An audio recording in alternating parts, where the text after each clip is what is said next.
बाजारात मिळतात तशा आवळा कँडी कशा बनवायच्या त्या पण हेल्दी पद्धतीने ते आज मी तुम्हाला दाखवणार आहे। खूपच सोपी आणि अगदी कोणीही बनवू शकेल अशी ह्याची रेसिपी आहे। चला तर रेसिपीला सुरुवात करूया। नमस्कार मित्रांनो, तुमचे स्वागत आहे delicious recipe Ankita with I या यूट्यूब चॅनलमध्ये। सर्वात प्रथम आवळे जे आहेत ते स्वच्छ धुवून घ्यायचे आहेत आणि त्यानंतर एका टोपामध्ये पाणी ठेवून त्यावर ह्या प्रकारे जाळी ठेवायची आहे आणि त्यामधनं आपल्याला आवळे जे आहेत ते वाफवून घ्यायचे आहेत। हे बघा, मी इथे पाव किलो पेक्षा थोडे जास्त असे आवळे घेतले होते। हे आवळे आपल्याला एक 15 ते 20 मिनिटं वाफवून घ्यायचे आहेत। मीडियम टू लो फ्लेमवर आपण हे वाफवून घेणार आहोत आणि ते वाफवण्यासाठी वरून झाकण ठेवून घ्यायचं आहे, म्हणजे आवळे जे आहेत ते छान असे वाफवले जातील। हे बघा, 15 ते 20 मिनिटांनंतर आवळ्याचा जो रंग आहे तो छान असा बदलतो आणि आपला गॅस अजून चालूच आहे। मी गॅस बंद करते आणि हे आवळे आता थंड करून घेऊया आपण। हे आवळे वाफवत असतानाच ह्याचे ज्या प्लेट्स आहेत, आवळ्याची ज्या फोडी आहेत त्या मोकळ्या व्हायला सुरुवात होतात। एका परातीमध्ये किंवा मोठ्या प्लेटमध्ये तुम्ही हे आवळे काढून थोडे थंड होऊन द्यायचे। त्यानंतर ह्याच्या ज्या बघा फोडी आहेत त्या अशा सुट्ट्या होतात। ह्या फोडी सर्व आपल्याला वेगळ्या करून घ्यायच्या आहेत। त्याआधी आवळे थंड होऊन द्यायचे, नाही तर हा आवळ्याचा चटका लागेल। तुम्हाला जर ह्यावरची साल काढणं शक्य होत असेल तर तुम्ही साल देखील काढू शकता, पण नाही काढली तरी देखील चालेल। आवळे आता आपले चांगले थंड झाले आहेत। त्यानंतर आपण त्याच्या ह्या प्रकारे हे बघा आवळ्याच्या फोडी आहेत त्या वेगळ्या करून घेऊया। तुमचे आवळे अशा प्रकारे जर वेगळे होत नसतील तर तुम्ही सुरीच्या साहाय्याने वेगळे करून घेऊ शकता, पण जर चांगले आवळे वाफवले गेले असेल तर पटकन असे वेगळे होतात, त्यामुळे तुम्ही ते वेगळे करून घेऊ शकता आणि त्यातली बी जी आहे ती आपण वेगळी काढून घ्यायची आहे। हे बघा, सगळ्या फोडी आपण वेगळ्या करून घेतल्या आहेत।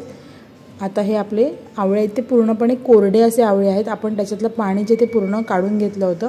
तुम्हाला जर पूर्ण आवळा असा खायला आवडत असेल तर तुम्ही तो देखील इथे आपण असाच पूर्ण आवळा ठेवू शकतो, परंतु पूर्ण आवळ्याची कँडी बनवल्यानंतर ती थोडीशी तुरट लागते। आता ह्यामध्ये आपल्याला साखर टाकून घ्यायची आहे, पण इथे मी आपली नॉर्मल साखर किंवा गुळाचा वापर न करता खडी साखरेचा वापर करत आहे, कारण आता गरमी चालू झाली आहे आणि खडी साखर ही थंड असते, त्यामुळे ती आपल्या आरोग्यासाठी चांगली असते, औषधी असते ही खडी साखर। त्यामुळे ह्या खडी साखर चांगली मिक्सरमधून फिरवून घ्यायची आणि त्याची बघा अगदी सहजच अशी पिठी साखर बनवून तयार होते। आणि ही पिठी साखर तुम्ही कुठल्याही सरबतामध्ये देखील वापरू शकता, त्यांनी कुठलाही त्रास होत नाही, छान थंड असते बॉडीला। हे बघा, हे मी 3 आवळे जे आहेत ते असेच टाकून घेणार आहे ह्याच्यामध्ये। तुम्ही तुमच्या आवडीनुसार फोडी करून घ्या किंवा आवळे जे आहेत ते असे पुरण टाकून घेऊ शकता। आता हे आपले आवळे जे आहेत त्यावरती आपण जी पिठी साखर बनवून घेतलेली ती अशी मिक्स करून घ्यायची आहे। आधी 2-3 चमचे पिठी साखर टाकून चांगली मिक्स करून घ्यायची आहे आणि पुन्हा वरून आपण पिठी साखर टाकून ठेवणार आहोत। इथे मी मोठ्या चमच्याचा वापर करत आहे। मी इथे प्रमाण म्हणाल तर पाव किलो आवळ्यांसाठी पाव किलो पिठी साखर घेतली आहे। त्यापेक्षा थोडी जास्त टाकली तरी देखील चालेल, म्हणजे तुमच्या जो आवळ्याचा तुरटपणा आहे तो निघून जाईल। हे बघा, साखर टाकल्या आवळ्याला पाणी सुटायला लागतं। आवळा जो असतो तो मुळातच तुरट असतो, त्यामुळे आपल्याला इथे पिठी साखर थोडी जास्त लागणार आहे। त्यामुळे आपण आता जी पिठी साखर बनवून घेतलेली ती आवळ्यावरून पुन्हा टाकून तिला कव्हर करून घ्यायचं आहे आणि 3 दिवसासाठी हे असंच ठेवून देणार आहोत आपण। 3 दिवसामध्ये मधून चमचा मारत राहायचा, नाही तर त्याला बुरशी येऊ शकते। चला तर आपण 3 दिवस असंच ठेवूया। 3 दिवसानंतर मी तुम्हाला दाखवते। 3 दिवसानंतर तुम्ही बघू शकता खूप छान असं पिठी साखरेचं पाणी झालं आहे आणि आपले आवळे देखील खूप छान त्याचा रंग बदलला आहे आणि ते साखरेमध्ये छान असे मुरले आहेत।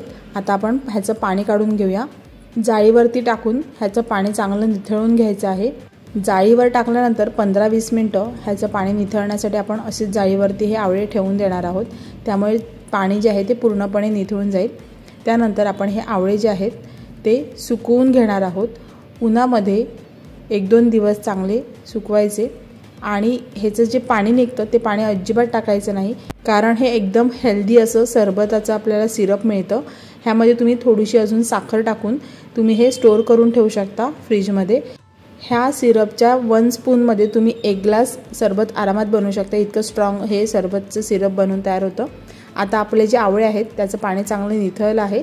आता आपण हे असे छान असं परातीवरती काढून उन्हामध्ये किंवा फॅन खाली देखील तुम्ही सुकवू शकता, परंतु तुम्ही जर 1-2 उन्हं त्याला दिली तर ते चांगलं जास्त दिवस टिकू शकतात।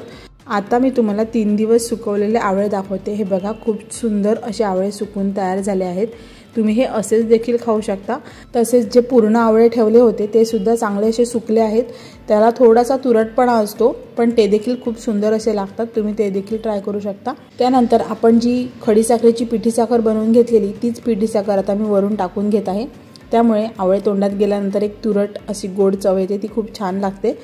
तुम्ही देखील अशी ह्याच्यावरती भुरभरून हे आपण आता स्टोर करून ठेवू शकतो।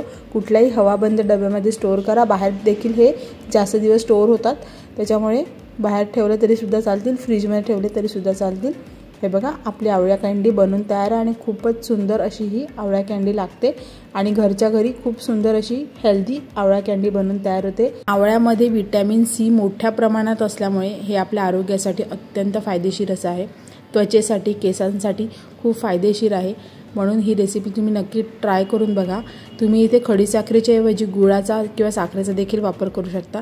नक्की रेसिपी घरी ट्राय करून बघा। तुम्हाला आजची रेसिपी कशी वाटली ती कमेंटद्वारे नक्की कळवा आणि रेसिपी आवडली तर लाईक, शेअर, सबस्क्राईब करायला विसरू नका। चला तर लवकरच भेटू अशा झटपट आणि सोप्या रेसिपींसह। तोपर्यंत बाय बाय।